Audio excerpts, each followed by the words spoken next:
Well, cool. Thank you so much for coming. My name is Erin. I am one of the coordinators of the Seattle chapter of CascadiaNow. As you know, we have some food and stuff. The cookies are vegan. There is coffee in the bathroom. Veganists make single cups. You're more than welcome to that. There's a bunch of free literature around. There's a book you can buy and some stickers and stuff like that. I am just one of the coordinators of the Seattle chapter. We'll be giving a talk on just the Seattle chapter, what we've been doing this past year. It just started 2017, and what we've done and what we will be doing in the future. After I go, we have Ryan Moothart, who wrote the book Towards Cascadia, and he'll be doing a reading from his book and answering some questions. We'll have Marty giving a talk on bioregionalism, what it is, and just kind of, there's a lot of questions about that. And then Brandon will be giving a talk on the theory of change about bioregionalism. So basically the chapter started... What's your name? Erin Fox. Yes, hello, sorry. Basically the chapter... Marty, yes. Maybe we could go around and say all of our names. Sure, yeah. My name's Erin Fox, he, she, her, and chapter coordinator. My name is Ryan Moothart. I'm an active member of the Seattle chapter, and as Erin mentioned, I'm the author of this book that I'll be reading from in a little bit. My name is Brandon, also an active member of the Seattle chapter. My name is Ben Sibelman, he, him. Just somebody who's been vaguely aware of CascadiaNow for a while, and did see a short presentation about it a few years ago, but wants to learn more. I'm Marty, and I am a chapter coordinator and member of the chapter, and I will be giving a presentation on Cascadia, the bioregion, and him. I lived in Seattle my whole life. I love this place. I'm really excited to be here with you guys today. I'm Tracy Riegman. I'm from Tacoma and actively involved in trying to stop the LNG, the liquid natural gas plant, from being continued to be built down there, and I'm looking forward to coordinating and getting to know people. My name is Odette, she, her, or they, whatever it was. And I'm just kind of getting really acquainted still with Cascadia. Welcome. Thank you. So the Seattle chapter, basically there have been lots of attempts to start a Seattle chapter of CascadiaNow since about 2015, when the organization was officially founded, 2015. But it really kind of started kicking into gear last year. Started with the Womxn March. We used a lot of materials and space to make giant puppets for the Womxn March. We did Guerrilla Arts Night in coordination with the Neighborhood Action Coalitions, and we did a bunch of resistance art in a basement of a church, and just did a bunch of stenciling and meat pasting throughout the city. There's a bunch of people there, I think over 100, a couple hundred. But it was a really great partnership with the Neighborhood Action Coalition. They're a really great group of people. So kind of the first main thing that we did last year was Cascadia Culture Week. Cascadia Day is May 18th, which is just the Mount St. Helens eruption date. That's what it is. So for Culture Week, we kind of wanted to educate about bioregionalism. So we partnered up with the public libraries, and they had their own display on bioregionalism books and Cascadia books and stuff like that. So that was really cool to see. We also did a Reddit AMA. There's a Cascadia subreddit, but we also did them in the Seattle, Vancouver, BC, and Portland subreddits, basically answering any questions people had about CascadiaNow. So that was a really cool event. We're looking to do another similar thing this year, kind of expanding it more. We had some cultural, music events where we got a bunch of artists together and musicians down in Pioneer Square. We brought the bus down in Pioneer Square. We rented out Occidental Park and the puppets and stuff like that. and just kind of a cool big event. So that's another thing we're looking forward to this year.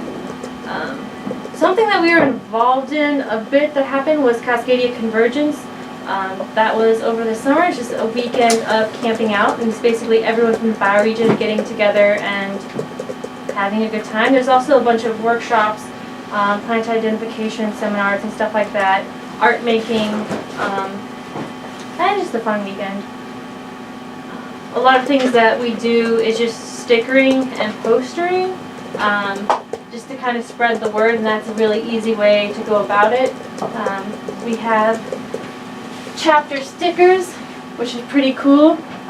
We invite anyone to design flyers or stickers and have them made for wheat pasting. That's something anyone can do. Tabling is another big thing.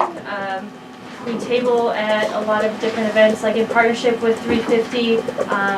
We did some stuff with them. Hemp Fest. I like this one, Marty's at Cascadia Northwest Festival. It's just one person having, a tabling set up and talking about bioregionalism and CascadiaNow. So our first big thing that we did as a chapter was fiscally sponsor an event called SpaceCamp or BaseCamp, and basically it was a weekend of different organizations coming together to stop oil trains. There was a large coordinated action to happen, and we had a whole weekend to plan for it, and CascadiaNow is the official sponsor for this weekend of events.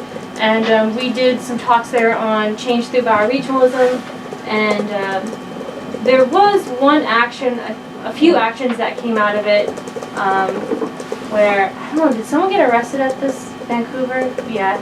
They basically shut down the oil trains, and yeah, it kind of, they took the train off the track, so by the time it got to Seattle we couldn't do our action, so that, was successful, I guess.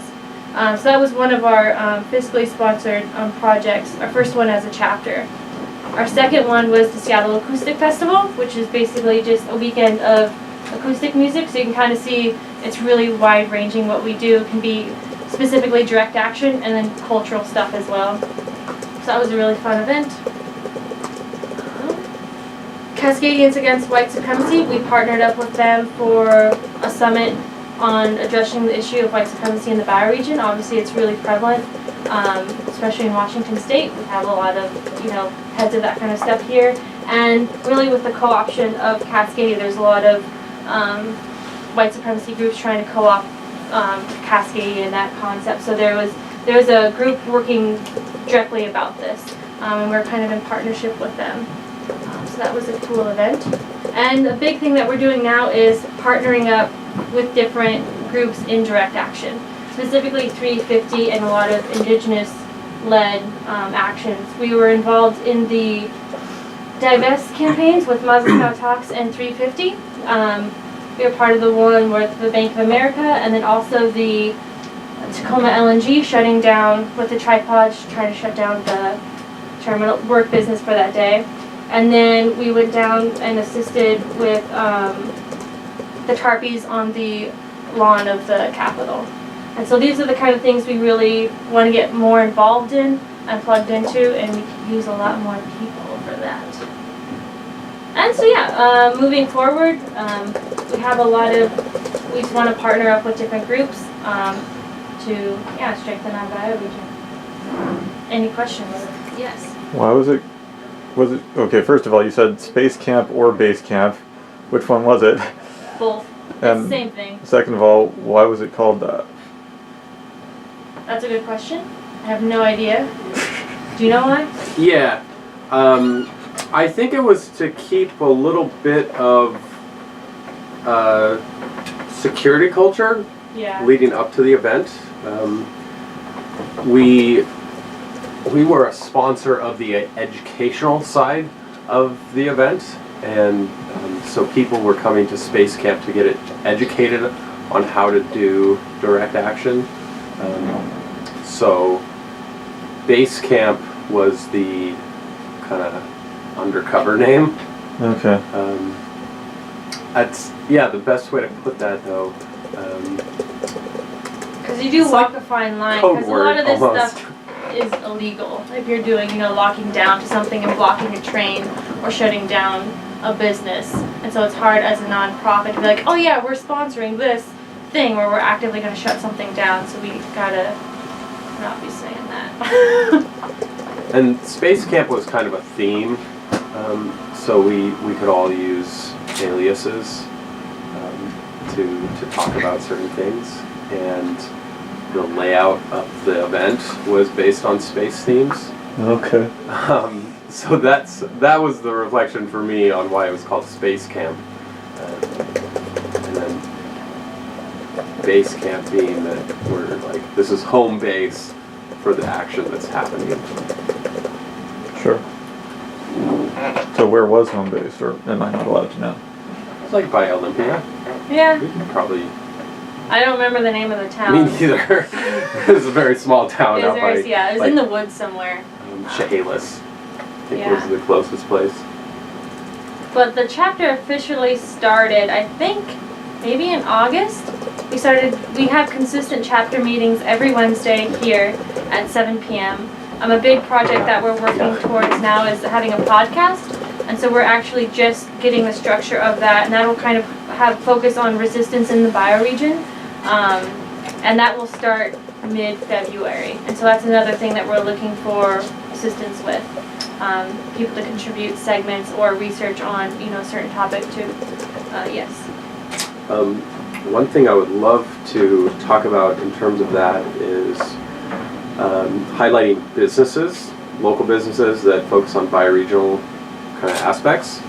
And I was hoping to brainstorm with some people about places that they specifically have, that they go. Like personally, I go and use Town and Country Central Markets. I think you guys have those in Tacoma.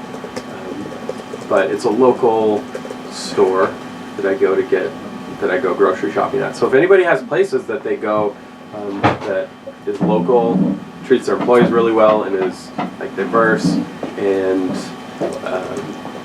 just has good overall ethics, I would love to get your thoughts on that, and then we can highlight those in our podcast.